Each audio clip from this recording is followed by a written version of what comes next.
मध्य प्रदेश इन दिनों विकास के पथ पर अग्रसर है। विकास के कार्यों से जनता को सीधा लाभ हो रहा है।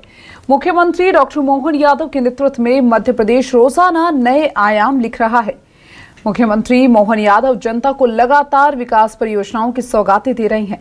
वो चाहे किसान हो या नौजवान हो या फिर लाडली बहनें या फिर छात्र छात्राओं के भविष्य को बनाने की योजनाएं हो, उन सभी पर लगातार काम हो रहा है। केंद्रीय गृह मंत्री अमित शाह ने मुख्यमंत्री मोहन यादव पर भरोसा जताते हुए कहा कि मुख्यमंत्री डॉक्टर मोहन यादव शिवराज जी से ज्यादा ऊर्जा से काम कर रहे। अब डॉक्टर मोहन यादव के नेतृत्व में मध्य प्रदेश विकसित प्रदेश की ओर बढ़ चला है। आज इसी पर हम चर्चा करेंगे कि किस तरीके से शाह का ये संदेश विकसित मध्य प्रदेश के लिए, जहां पर मुख्यमंत्री डॉक्टर मोहन यादव ने विकास करके दिखाया है। और देखिए, हम ग्राफिक्स के जरिए भी आपको समझा रहे हैं, जहां पर केंद्रीय गृह मंत्री अमित शाह मध्य प्रदेश पहुंचे थे और वहां जब वो पहुंचे तो मध्य प्रदेश ग्रोथ समिट का आयोजन किया गया, जिसमें मुख्यमंत्री डॉक्टर मोहन यादव ने हिस्सा लिया। केंद्रीय गृह मंत्री वहां पर मौजूद थे और उस दौरान उन्होंने मुख्यमंत्री डॉक्टर मोहन यादव की जमकर तारीफ की। उन्होंने कहा कि मध्य प्रदेश अब विकास की ओर अग्रसर है। मध्य प्रदेश को विकसित प्रदेश बनाने के लिए मुख्यमंत्री डॉक्टर मोहन यादव लगातार प्रयास कर रहे हैं और अब मध्य प्रदेश में विकास हो रहा है।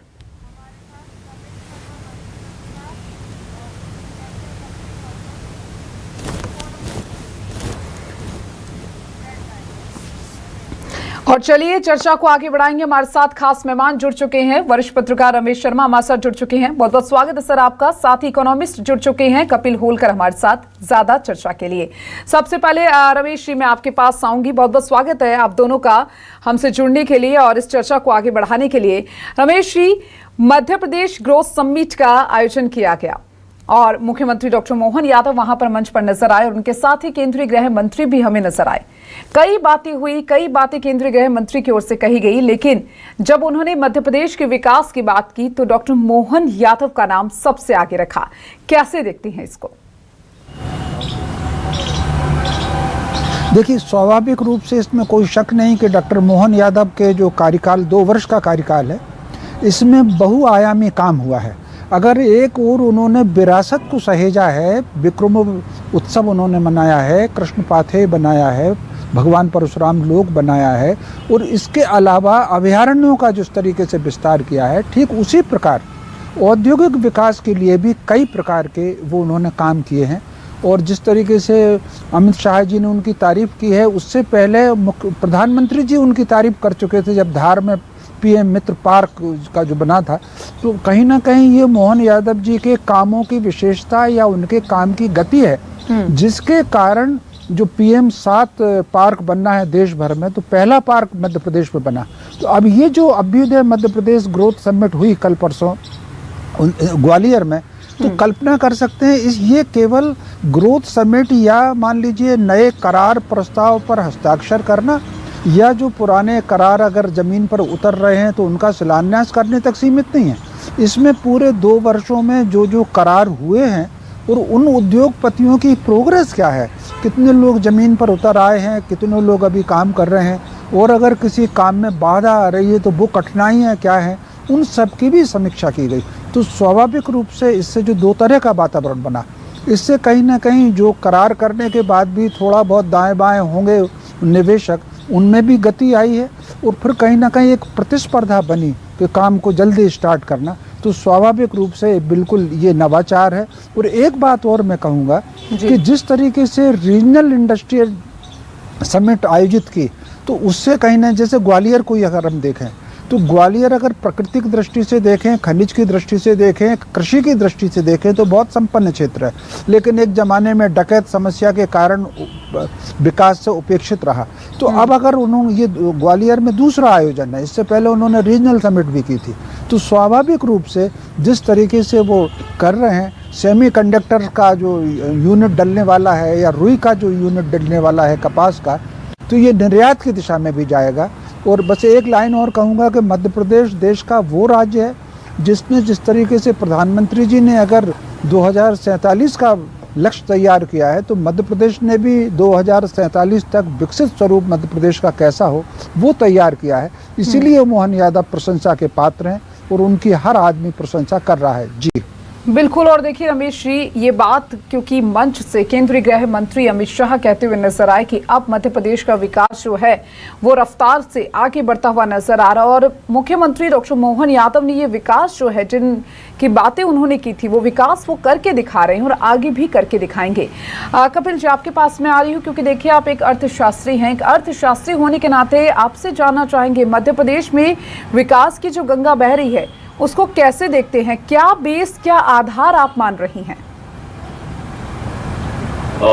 देखिए, यहाँ पे जो शुरुआत हुई, अगर हम बात करें तो शाह जी के भाषण को संदर्भ में लेना चाहिए, जहां उन्होंने कहा कि शिवराज सिंह चौहान जी ने बेमालू राज्य का टैग हटाया और मोहन यादव जी उसको दूसरी गति से आगे लेके जा रहे हैं। तो जहां तक ये सही भी है कि शिवराज सिंह चौहान जी ने इसको कृषि के क्षेत्र में अग्रणी बनाया हमारे प्रदेश को।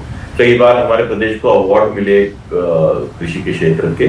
और जहां तक मोहन यादव जी के आने के बाद है, तो मुझे लगता है कि क्योंकि केंद्र में जो सरकार है मोदी जी की, और यहाँ पे जो मोहन यादव जी की सरकार है, और आप पत्रकारों की भाषा में जिसको डबल इंजन की सरकार कहा जाता है, तो मुझे लगता है कहीं ना कहीं ये एक डबल इंजन की सरकार उस केंद्र के विजन को प्रदेश में लागू करने का प्रयास कर रही है। क्योंकि अगर आप समझेंगे इस बात को कि जिस तरह से कृषि पे आधारित अर्थव्यवस्था हमारी थी और हमने इतने साल अच्छा किया, बट अब भविष्य की जो रिक्वायरमेंट है या समय का जो आगे वाला समय है, वो न केवल कृषि पे आधारित होने का है, बल्कि कृषि से मैन्युफैक्चरिंग या इनोवेशन में जाने का है। और मुझे लगता है मोहन यादव सरकार जो आई है वो इस चीज को समझ रही है, और इस चीज को जो केंद्र का विजन है, उस विजन को लागू करने का प्रयास यहाँ कर रही है। तो एक बहुत अच्छा काम कर रही है। अगर हम बात करें तो आते से ही मोहन यादव जी ने जो 2029 तक इकोनॉमी को, राज्य की इकोनॉमी को डबल करने का प्रण लिया है, तो विजन बहुत अच्छा है। 2025 की अगर बात करें तो 2025 में उन्होंने जो ग्लोबल इन्वेस्टर समिट करी, उसमें करीब 26-26.5 लाख करोड़ के एमओयू साइन हुए हैं, और जिसमें अडानी और कुमार मंगलम बिरला जैसे लोगों ने बात करी, और करीब 17 लाख नौकरियां पैदा करने की बात करी है। साथ ही साथ रीजनल इन्वेस्टमेंट इंडस्ट्री कॉन्क्लेव उन्होंने करी। ये बहुत अच्छा इनिशिएटिव लिया गया। देखिए, आप अभी तक हम इतने वर्षों में देखते थे, जो पिछली कॉन्क्लेव होती थी वो इंदौर, भोपाल, इसके आसपास ही मंडराती रहती थी। बट उन्होंने जो एक, मैं हमेशा इतने वर्षों से सभी चैनल के माध्यम से, और जब भी मुझे मौका मिलता है मैं सरकार में उसकी बात रखने का प्रयास करता हूँ कि हमें रीजनल डेवलपमेंट पे काम करना होगा। और इस बार मोहन यादव जी की सरकार ने उस पे काम किया। उन्होंने उज्जैन, जबलपुर, ग्वालियर और सागर जैसी जगहों पे जाके एक कॉन्क्लेव की। मतलब वो चाहते हैं कि केवल विकास जो है 2-3 शहरों तक सीमित न रह जाए। प्रदेश का संपूर्ण विकास करने के लिए आपको कहीं ना कहीं उनकी जो हमारे छोटे छोटे रीजन है उनको भी डेवलप करना पड़ेगा, और ये इन्होंने इससे इनका प्रयास मुझे दिखता है, जहां तक मैं समझता हूँ। तो सरकार का प्रयास बहुत अच्छा है। अब जो चुनौती वो है कि कैसे इस बढ़ती हुई जनसंख्या को रोजगार डेवलप कराए। तो उसके लिए वो जो, चाहे हम बात करें धार में पीएम मित्र पार्क की करी है इन्होंने, या उज्जैन में मेडिकल डिवाइस पार्क की बात करी है, अगर ये कन्वर्जन प्रॉपर हो पाता है, सरकार इसको अमली जामा पहना पाती है और ये जमीन पे उतरते हैं, तो मुझे लगता है कि एक अच्छा रोजगार बन सकता है। बट फिर मेरा हर वक्त एक क्वेश्चन मार्क रहता है कि कन्वर्जन रेट, ये बहुत इंपॉर्टेंट होता है, डिलीवरी ऑन टाइम। और इस वक्त मैं ये कहूंगा कि हम सबके साथ प्रदेश का सौभाग्य है कि इस वक्त जो हमारे चीफ सेक्रेटरी साहब हैं अनुराग जैन साहब, उन्होंने केंद्र में जिस तरह से काम किया है, तो वो अपनी उनकी प्रतिभा और उनको सब लोग जानते हैं। और मोहन यादव जी का साथ अगर दोनों का रहता है और ये इसको अमली जमा पहना पाते हैं, तो मुझे लगता है कि एक बहुत अच्छा प्रदेश के विकास के लिए काम हो सकता है। बिल्कुल। और कहीं ना कहीं देखिए, जिस तरीके से आपने बड़ी बात कही कि ठीक है, आधार आपने बताए कौन कौन से आधार है अर्थशास्त्री होने के नाते, जिसको लेकर मध्य प्रदेश कहीं ना कहीं विकास की ओर आगे बढ़ रहा है, लेकिन चुनौतियां भी कई हैं, और चुनौतियों से पार कर किस तरीके से मध्य प्रदेश विकास कर रहा है और आगे भी विकास के नए आयाम स्थापित करेगा, ये बेहद जरूरी हो जाता है। रमेश जी, आपके पास में आ रही हूँ, क्योंकि देखिए जब हम बात करते हैं मध्य प्रदेश के विकास की तो कहीं ना कहीं शिवराज सिंह चौहान सरकार की भी बात करते हैं। उन्होंने भी अपने जो उनका कार्यकाल था पूरा, उसमें नए नए आयाम स्थापित किए थे और केंद्रीय गृह मंत्री की ओर से ये कहा गया कि शिवराज जी जिस ऊर्जा के साथ काम करते थे उस ऊर्जा से भी ज्यादा डॉक्टर मोहन यादव काम कर रहे हैं। ये स्टेटमेंट कहां तक आप इससे एग्री करते हैं? देखिए, मोटे तौर पर इसमें कोई शक नहीं कि जो दोनों व्यक्तित्व हैं, शिवराज जी का और मोहन यादव जी का, हर दोनों व्यक्तित्व की अपनी अपनी विशेषताएं हैं। ये प्रकृति का है, हर आदमी का केवल चेहरा और आवाज ही अलग, डीएनए अलग नहीं होता, उसकी कार्यशैली भी अलग होती है। शिवराज जी ने जब काम संभाला था उस समय का मध्य प्रदेश बहुत अलग था। अंधकार में डूबा हुआ था, सड़कों पर कहीं थी नहीं, गड्ढे चारों तरफ थे। किसानों पर आप कल्पना कर सकते हैं, जो लोन उठाते थे खाद बीज का, उस पर 17-18% का ब्याज लगता था। तो कुल मिलाकर के उस समय की स्थिति में और आज की स्थिति में फर्क है। शिवराज जी की ज्यादातर एनर्जी जो गड्ढे में मध्य प्रदेश था, बीमारू राज्य मध्य प्रदेश था, उसको उभारने में लगी और उसको उभारने में लग करके उन्होंने सबसे ज़्यादा फोकस, यद्यपि उनके समय भी इन्वेस्टर्स मीट हुई थी, लेकिन उससे पहले उन्होंने जो फोकस किया था वो गांव पर किया था। उन्होंने 0% पर जो किसानों को ऋण, खाद बीज का ऋण दिया था, वो एक अच्छी योजना साबित हुई और उससे कहीं ना कहीं कृषि विकास को हमको आयाम मिला। इसके अलावा उन्होंने नहरें बनाई, खास तौर से बड़े बांधों से जोड़ने वाली नहरें जो बनी, उससे कहीं ना कहीं सिंचाई का रकबा बढ़ा। तो ये जो आधारभूत काम, उनकी सारी एनर्जी आधारभूत काम करने में उसमें गई है। तो स्वाभाविक रूप से जो जमीन शिवराज जी ने तैयार की, उस जमीन पर इमारत बनाने का काम मोहन यादव कर रहे हैं। दोनों को मैं एक दूसरे का पूरक मानता हूँ। कृषि की दृष्टि से भी अगर आप देखेंगे तो मोहन यादव की 2 योजनाएं, खास तौर से जो गौपालन की उन्होंने योजना लागू की है, एक ये भावांतर योजना लेकर आए हैं और एक और बहुत अच्छी योजना वो लेकर आए हैं, एक बगिया माँ के नाम। यदि 2 एकड़ जमीन में कोई बगीचा लगाएगा तो स्वाभाविक रूप से उसको 2 लाख रुपए का उन्होंने अनुदान की घोषणा की है। तो इसके साथ साथ फिर उन्होंने ये औद्योगिक निवेश की तरफ बढ़े हैं। तो स्वाभाविक रूप से फिर उन्होंने 17, 18, 19 नगरों को उन्होंने शराब मुक्त घोषित किया। तो कुल मिलाकर के जमीन से लेकर के इमारत खड़ी करने का काम मोहन यादव कर रहे हैं। शिवराज जी का अपनी जगह काम है, आधार मजबूत नींव बनाने का काम अगर शिवराज जी का है, उस नींव पर इमारत खड़ी करने का काम मोहन यादव कर रहे हैं। तो स्वाभाविक रूप से दोनों की अपनी अपनी विशेषताएं हैं और मध्य प्रदेश के विकास में दोनों का बड़ा योगदान है। आवश्यकता इस बात की है, एक बात मैं यहाँ कुछ और कहूँगा कि ये जो ग्वालियर में ग्रोथ समिट हुई, ग्वालियर में ग्रोथ समिट में उन निवेशकों के प्रतिनिधियों का सम्मान हुआ जिन्होंने कम समय में अपनी काम को शुरू किया, ये सम्मान भी उन्होंने किया। तो स्वाभाविक रूप से ये जो सम्मान का भाव है, इस भाव से दूसरे जो उद्योगपति हैं, निवेशक हैं, उनको कहीं ना कहीं इससे गति मिलेगी। तो मोटे तौर पर व्यवहारिक धरातल पर जो ऊंचाई देने का काम मध्य प्रदेश मोहन यादव कर रहे हैं, इनका काम बिल्कुल अलग है। वो न्यू करने का काम शिवराज का था। जी बिल्कुल। और देखिए, बहुत ही अच्छी तरीके से आपने इस बात का वर्णन किया है कि किस तरीके से दोनों मिलकर, जहां पर केंद्रीय गृह मंत्री अमित शाह भी कहते हुए नजर आए कि जो बीमारू राज्य का टैग लगा हुआ था मध्य प्रदेश में, उस टैग को हटाते हुए शिवराज सिंह चौहान नजर आए। और कहीं ना कहीं आपने कहा है कि एक आधार, एक नींव जो है वो उन्होंने स्थापित करी थी और अब उसी नींव पर इमारत बनाते हुए डॉक्टर मोहन यादव नजर आ रहे हैं। ठीक है कपिल जी, आपके पास में आ रही हूँ, क्योंकि देखिए किसी भी राज्य के अगर विकास की बात करेंगे तो किसी एक क्षेत्र में अगर हम विकास की बात करते हैं तो वो पूरा राज्य विकसित नहीं हो पाएगा, ये हम सब मानते हैं।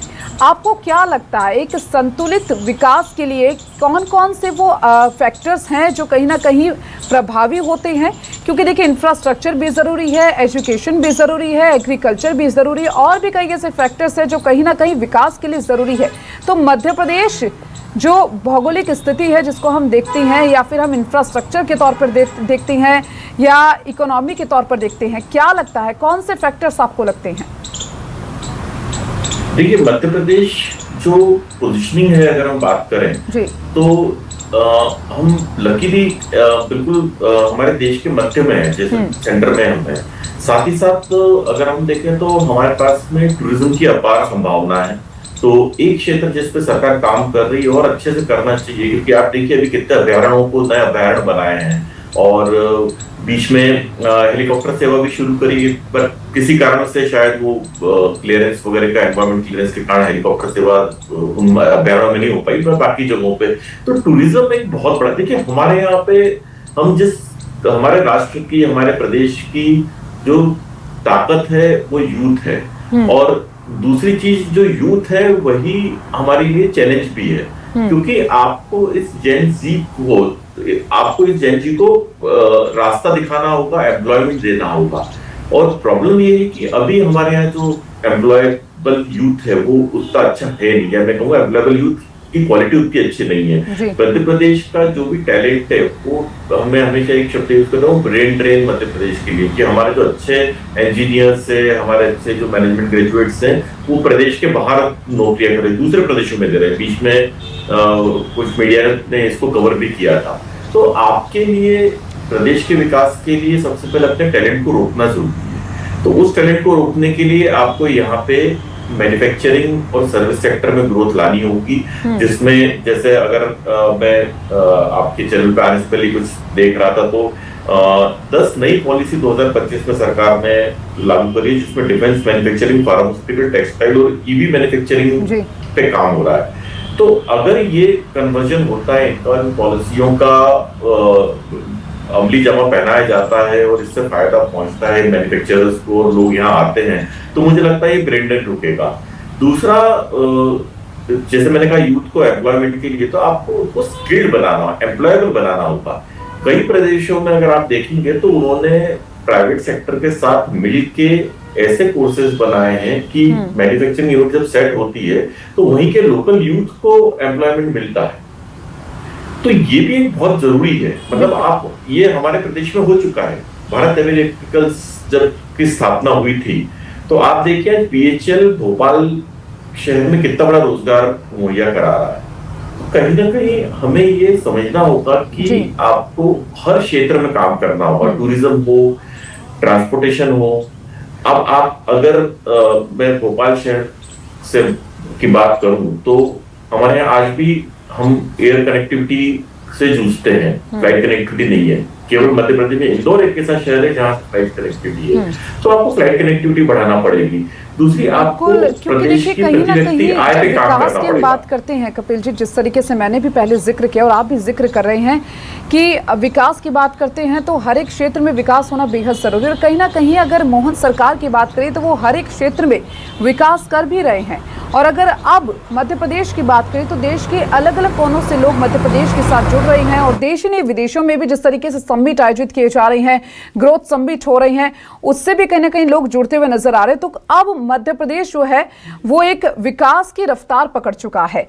रमेश जी, क्योंकि देखिए लगातार हम चीजें देखते हैं, और डॉक्टर मोहन यादव की बात करें, वो बाहर भी जा रहे हैं, विदेशों में भी जा रही हैं, समिट भी वो कर रही हैं, और इन्वेस्टमेंट समिट को लेकर जो बड़ी बड़ी कंपनीज है वो भी कहीं ना कहीं अब मध्य प्रदेश में अब इंटरेस्टेड होने लगी हैं, और अपने जो आयाम है वो कहीं ना कहीं मध्य प्रदेश जो है वो स्थापित करता हुआ नजर आ रहा है। ऐसे में क्या लग रहा है, भविष्य मध्य प्रदेश का कैसे देखती है डॉक्टर मोहन यादव के नेतृत्व में? कितना उज्जवल भविष्य, अब विकास की रफ्तार जो है वो आप देख पा रहे हैं? देखिए, इसमें कोई शक नहीं। यहाँ मैं 1-2 मिनट आपसे ज़्यादा समय लूँगा जी। मध्य प्रदेश अगर अतीत में हम देखेंगे, जिन दिनों भारत विश्व गुरु था उसके केंद्र में मध्य प्रदेश रहा है। ये जो धरती है अरावली, विंध्याचल और सतपुड़ा के मध्य की, ये सृष्टि के, सभ्यता के आरंभिक विकास का क्षेत्र है। ये कहीं ना कहीं ये मध्य प्रदेश की धरती की विशेषता है। यहाँ खदान में हीरा मिलता है, यहाँ कोयला मिला करता है, यहाँ पानी की अपार संभावना है। हमारे यहाँ नर्मदा तब की नदी है, बेतवा तब की नदी है जब गंगा भी नहीं थी, लेकिन कहीं ना कहीं ये उपेक्षित हुआ। अब मैं समझता हूँ सरकार अब कहीं ना कहीं कदम उठाई है और उसको उसी स्थान पर ले जाने के जहाँ मध्य प्रदेश रहा है। भारत अगर विश्व में श्रेष्ठ रहा है तो उसकी केंद्रीय भूमिका में मध्य प्रदेश की धरती, यहाँ ऋषियों की तपोस्थली रही है, यहाँ परशुराम जी की जन्मस्थली है, कृष्ण यहाँ पढ़ने के लिए आए हैं, विदिशा क्षेत्र राम जी ने अपने छोटे भाई शत्रुघ्न के बेटे को दिया। तो कहीं ना कहीं अब मोहन यादव सरकार मध्य प्रदेश को देश और दुनिया में उसी प्रतिष्ठा की ओर ले जाने का प्रयत्न कर रही है। ये सरकार कोई एक दिशा में काम नहीं कर रही है कि कोई औद्योगिक निवेश है, ये अगर कृषि विकास के लिए भी काम कर रही है, संस्कृति विकास के भी लिए काम कर रही है, अभयारण्यों के माध्यम से प्राणी विकास के लिए भी काम कर रही है, वन क्षेत्रों का भी वो संरक्षण देने का काम कर रही है, तो स्वाभाविक रूप से कहीं ना कहीं जो विविध आयाम विकास के हैं, ये सरकार उस दिशा में निरंतर काम करती चली जा रही है। जिस प्रकार हमने वैदिक घड़ी की स्थापना की है, विक्रम उत्सव हमने दिल्ली में जाकर के मनाया है, तो स्वाभाविक रूप से ये कहीं ना कहीं बहुआयामी दिशा में इसमें काम कर रही है। और एक सबसे बड़ी बात, ये जो यूनिट डाले जा रहे हैं, जैसे सिंगरौली में यूनिट डलेगा, ग्वालियर में यूनिट डलेगा, उज्जैन में यूनिट डलेगा, बीना में यूनिट डलना है, ये यूनिट भी विविध आयाम वाले हैं। इसमें खाद्य सामग्री से लेकर के सेमीकंडक्टर तक, इसमें इलेक्ट्रॉनिक तक और इसमें रोबोट तक, और कल्पना कर सकते हैं उज्जैन में तो एक यूनिट ऐसा डल रहा है जो एआई को बनाएगा। तो कुल मिलाकर के शून्य से लेकर सृष्टि तक का जो विकास है वो हमारे इन यूनिटों में अगर डलेगा तो इससे न केवल हम आत्मनिर्भर बनेंगे, न केवल हम संपन्न बनेंगे, बल्कि भारत निर्यात भी कर सकेगा। अगर हम एआई में कंपटीशन करेंगे, सेमीकंडक्टर में कंपटीशन करेंगे, अब हम सेमीकंडक्टर जब हमारे यहाँ बनने लगेगा तो ये भारत से बाहर भी जाया करेगा। तो स्वाभाविक रूप से ये जो धार में पीएम मित्र पार्क बनने वाला है रुई का, तो इसमें सूत के कपड़े से लेकर के पॉलिस्टर तक, और उसके बाद जो आधुनिक टेक्निक से जो कपड़े बनाए जाने वाले हैं, रेयान वाले, वो सारे के सारे तैयार होंगे। बिल्कुल। और कहीं ना कहीं आप देखिए मध्य प्रदेश विकास की नई गाथा लिखता हुआ रमेश जी नजर आ रहा है। और आप भी बता रहे हैं कि मोहन सरकार जिस तरीके से प्रयास कर रही है। और कपिल जी, आपके पास आना चाहूंगी और एक छोटा सा जवाब आपसे लेना चाहूंगी। मध्य प्रदेश ग्रोथ समिट जो आयोजित किया गया था, उसको देखकर क्या लगता है, किस तरीके से अब मध्य प्रदेश की इकोनॉमी में इससे फायदा होता हुआ नजर आएगा? देखिए, फायदा तो इकोनॉमी में बहुत होगा, क्योंकि जिस तरीके से रीजनल लेवल पे प्रयास किए जा रहे हैं डेवलपमेंट के, केवल किसी एक या दो शहरों पे स्प्रेड करा जा रहा है डेवलपमेंट को सब जगह, और सरकार का प्रयास छोटे छोटे पॉकेट्स में डेवलपमेंट करने का है, तो यहाँ इसका असर पड़ता है। साथ ही साथ सरकार जो एमएसएमई और स्टार्टअप्स के लिए काम कर रही है, तो पिछले एक वर्ष में स्टार्टअप्स की संख्या 3000 से 6400 हो गई, जो 50% की वृद्धि दिखाती है। तो ये छोटी छोटी चीजें भी बहुत मायने रखती है, क्योंकि देखिए किसी भी राष्ट्र प्रदेश के विकास के लिए, किसी भी राष्ट्र के विकास के लिए एंटरप्रेन्योर स्किल्स को बढ़ावा देना बहुत जरूरी है, और सरकार ने इस चीज को समझा है। तो मुझे लगता है कि मोहन यादव जी की सरकार और साथ में मोदी जी जो मिल के जो प्रयास करते हैं, उसका परिणाम आपको देखने को मिलेगा। 2 वर्ष का समय निकला है, ज्यादा लंबा समय हुआ नहीं है उनके कार्य को। आधारशिला तो उन्होंने बना दी है, और कहीं मुझे लगता है कि ओवर अ पीरियड उनके काम दिखने लगेंगे। अब प्रश्न ये उठता है कि कन्वर्जन, फिर मैं एक ही बात हमेशा दोहराता हूँ कि कन्वर्जन रेट क्या रहेगा, उस पर हम हो सकता है अगली परिचर्चा में जब आप मुझे बुलाएं तो शायद हम कुछ और आंकड़ों पे बात कर पाए। अभी आंकड़े आने शुरू नहीं हुए, एक बार आंकड़े आ जाए डेवलपमेंट दिखेगा। और कहीं ना कहीं देखिए, आपने भी बड़ी बात कही कि प्रधानमंत्री नरेंद्र मोदी और डॉक्टर मोहन यादव की जोड़ी जो है वो मध्य प्रदेश में कमाल करती हुई नजर आ रही है। और नतीजे हम सब के सामने जो हम देख रहे हैं कि मध्य प्रदेश किस तरीके से विकास की नई गाथा लिखता हुआ नजर आ रहा है। फिलहाल बहुत शुक्रिया आप दोनों का हमसे जुड़ने के लिए, और तमाम चर्चा के लिए बेहद शुक्रिया। और देखिए, आपको बता दें कि मध्य प्रदेश ग्रोथ समिट का आयोजन हुआ था, जिसमें केंद्रीय गृह मंत्री अमित शाह पहुंचे और उन्होंने मोहन सरकार की जमकर तारीफ की है। और कहीं ना कहीं वो लाजमी भी है जिस तरीके से मध्य प्रदेश का विकास हम होते हुए देख रहे हैं। यहाँ वक्त तो चला एक छोटे से ब्रेक का, ब्रेक के बाद जल्द हाजिर होंगे।